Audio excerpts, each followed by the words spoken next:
Welcome back to the V-Blog. We haven't done many lately, sorry about that, but something just pulled in. We're going to go ahead and fix this. Just got a couple little things that need to be fixed on it. I don't know if I'm going to polish these wheels. I might clean them up for them. I don't know. It's going to take a lot of polishing, but what we're going to do is fix this thing up for them. Here, let me tell you a little bit about it, what's going on. Back here, this super slide's not working currently. But right back here, we need the showers falling off a little bit. So the shower's coming off the wall a little bit right here. I'm going to fix that, figure out why that's doing that. What happened with this one is the customer hooked up the batteries in the back, and he hooked up 12 volts and he made them 24 volt by mistake. So I hooked them back up properly, and a couple things aren't working right. But everything else, the main stuff's working, which is good. This battery cutout switch is not working. I don't know why, but it was working before he did the 24 volts. But I don't know what's going on with this radio. I'm going to have to pull this whole panel out right here to figure out what's going on with the radio. But I've been super busy. We've been doing a bunch of jobs. And it's winter time, guys. It's freaking winter time. I don't know what I'm going to do this summer. I'm definitely going to need Ryan because I'm going to be screwed. We have the van here, and then we have the S10 right here. So Ryan can drive this, and we can go to calls. This is kind of the beater that we started off with. And this is the other van that if you're new to our channel, we got a new van. And I might get another one of these too. We upgraded the inverter to a Magnum. We got this from a customer, kind of for a trade for work, and put that in. It's a 1,000 watt pure sine wave. We got a cheap MPPT solar charge controller in a van, and only like 175 watts of solar on the roof. So I just kind of got it, so I just put it in there. It was a little cheap one. I had a 600 watt cheap one. So this is nice because this has the voltage, has USB, has the breakers, you know, it's pretty nice. But I'm still planning on selling this thing. If you want it, I put this down so the carpet wouldn't get dirty, this stuff, but this only has 30,000 miles on her, guys. It's all like plush. This is a really nice mattress. It's a full size too, or a queen. Might be a queen. This is a queen. Got the bathtub. It's got a beautiful shower. It's got the Corian countertops with the nice powder coated steel sink, or it could be, heck, that could be porcelain. I don't know, but it seems like it's porcelain. Sorry about the lighting. We put about 30 screws in here all the way down to hold the shower back in place, and we put the trim over it. I got silicone on there. It's drying now. You can see right here. If you're gonna do any kind of repair business, I highly recommend getting a screw case like this. You can get a screw case like this, and then you can have all the screws stainless or regular. And I know you're like, Ross, this stuff's expensive, but you know what? Your rivets, your bolts, even got concrete screws. Self-tappers, that's very important. But there's a lot of money right here in screws. But not really, because we got them at the flea market for $1 a pouch, remember? So that was $1, that was $1, and there's probably 400 screws each. That was $1, that was $1, that was $1. And I think these are stainless too. Now, time to fix the radio. We gotta find it in here. Check that fuse panel out, guys. Okay, I checked all the fuses with my meter. You just put it on this mode right here. And touch these two things together right here. The meter makes a noise. I did the whole board like that, and there's no fuses out, so it's good to check for all the fuses.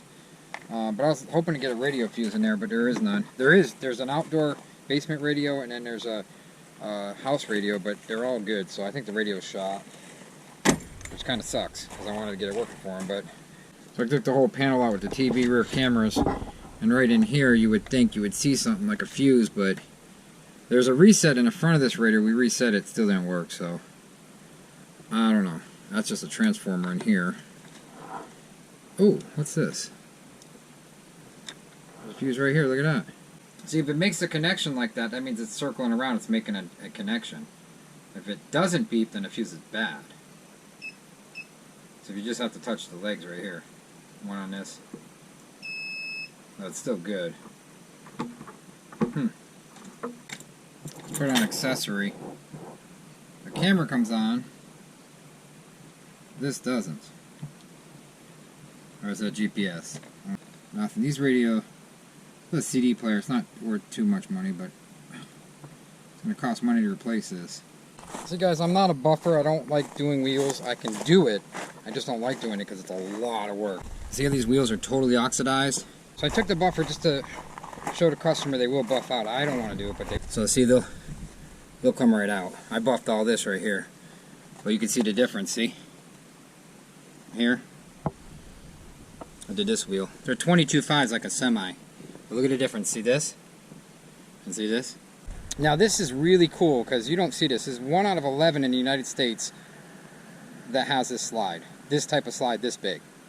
There's a slide right here that comes out, a super slide. Then there's another slide within that slide that comes out here. Big. So this slide comes way out to like right here. It's insane. So this slide works, the inner slide, the outer slide doesn't work, so we're getting that fixed. So there you go. That's how it works. So this slide comes out, it's a big slide you can see, and then this slide comes out. So I'm over here and it's raining and it's going to snow like 3-4 inches. So we're waiting on the snow now. Waiting for Doodle, she won't leave. And that's it, it's snowing. Okay, so as I stand here, it was snowing for hours and I'm sitting here soaking wet in the snow, rewiring trailer lights because I was about 6 inches too short. So I hooked up the trailer because I have to go pick up, this is exciting news guys, I have to pick up tomorrow 1,200 feet of fiber optic, what's it called? Fiber optic conduit. I got a nice trailer package on the van. I got both hookups, plugged it in, nothing. Because there's no connector behind that, just nothing. So now I gotta go buy that. So I don't have trailer lights, but I'm gonna drive it anyways without lights because I'm not driving it that far. You know, you try so hard, you get LED lights. I rewired this thing last summer and everything's so nice. I got it all perfect and now I got a van that'll pull it and I don't have any darn connection from the van. So I got to get the little adapter. I don't want to have to hardwire. I just want to plug it in the tail lights. I'm not going to end the video right this second because I have one more thing to say. We're going to be doing live video, and we're going to do RV repair help. We're going to set a whole studio up in our new house, a new addition, a studio just dedicated for RV help. So it's going to be I think it's going to be once a week. I'm going to do this. It's going to be live RV help. The addition's going in, the slab's going in soon, and then the shop's going in soon. Welcome back, it's the next day and I'm putting a ladder, a railing on for a guy over here and the trailer's way over there and I'm parked right here, which sucks because there's mud in between. So what's cool is I already put an anode rod in, a handle, and I got to put a roof vent on. So I'm going to have to grind, so I can't get my socket in there, so I have to grind a straight edge at the end and take some of the slip off. So I'm going to put the grinder wheel on. It's kind of a pain, but I got to do it.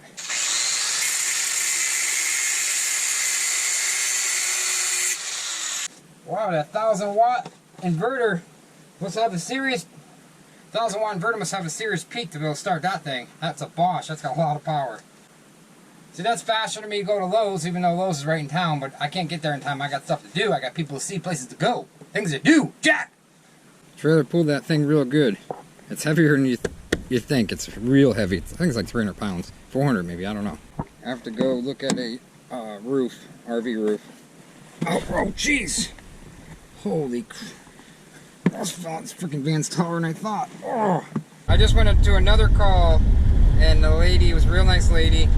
It wasn't a paid call, it was the RV was still leaking. I went out here a couple times because it was still leaking. It's not too far from my house, she's right down the road really. Well, not right down the road, but pretty close. But I want to make it right for them.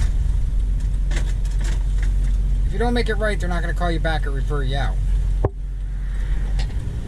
So you got to make it right. One of the hardest things about living in a very, very cold climate is that your husband always wants to be outside. Well, at least mine does. Anyways. Okay. One of the hardest things for me living in a cold climate is that my husband always wants to be outside. And I become a hermit in the wintertime. I hide in here. I do my bike. I do paperwork. I run outside, do all the stuff I have to do, and then I come back in here, and I only go outside to let Duty outside to go potty, and hurry up and do the stuff that he needs out there, and then I come back in here and hide. Now it's time for dinner, and he's outside in that other RV, and now I have a conundrum. Do I put my jacket on and all the other millions of layers to get him for dinner, or do I call him on the phone? Dinner's done. Let's be honest. Nobody wants to be in that. But we have to make money. So we suck it up. We run outside as much as we can.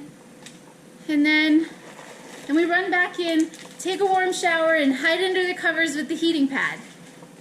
Or at least I do anyways. Like us and share us. You know you'll find us funny.